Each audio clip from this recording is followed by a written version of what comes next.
The top two contenders in the UFC women's bantamweight division, Valentina Shevchenko and Julianna Pena, scheduled to meet on Saturday in a fight night event from Denver.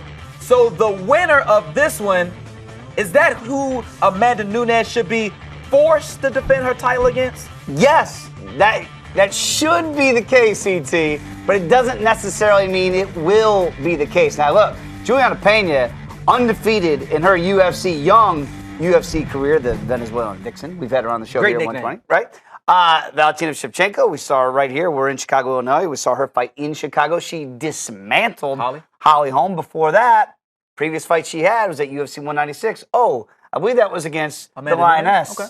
And had that fight been 5 rounds, I think she would have got her arm raised in victory. So maybe the champ knows that, remembers that, of course she does, and says, I want to go on to 145 and be like Conor McGregor and be a 2-division champion. Is that right? You've only had one title defense at 135, although as impressive as hell, by dismantling the one and only Ronda Rousey. So Lioness, I get it.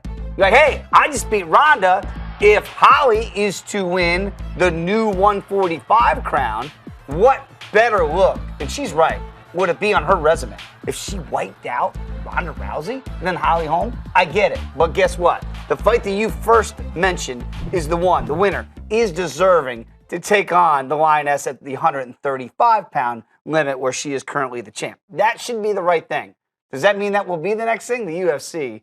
Hey, Dana White. You just never know. Right? Seems like this fight is flying under the radar, though. Just like a fight night event. Huge in fight. Denver. What a great freebie, if you will, on cable TV, obviously, that you can watch. But yeah, this is why I do love what Dana and what the UFC will do, is that we're going to give you Shevchenko and Pena, which is a headlining event. It's going to headline this weekend.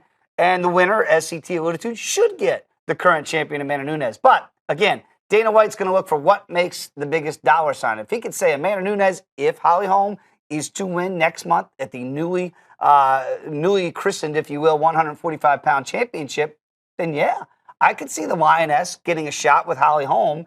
And Amanda Nunes, her star, is on the rise. No doubt. When you do what you did to Ronda Rousey, forget about Ronda Rousey. Right? It's about me. I get that. Why do I want to fight Shevchenko? I beat her barely. Why do I want to fight Julianna Pena? She's undefeated. She's a Venezuelan Vixen. So, hey, why, in her eyes, why take a step down when everybody's always been talking about who? Misha Tate, Holly Holm, Ronda Rousey, the so-called big three back in the day, right? Knock them off. Misha's retired, at least currently. I already beat Ronda. So give me Holm, give me 2 belts, and I'll be like Conor McGregor. Strap over each shoulder. Holly Holm has to win her fight, though. Has to be, right? That's got to be the Holly first Holm thing has to that's win. got to happen. Yeah, it's not a given by any stretch.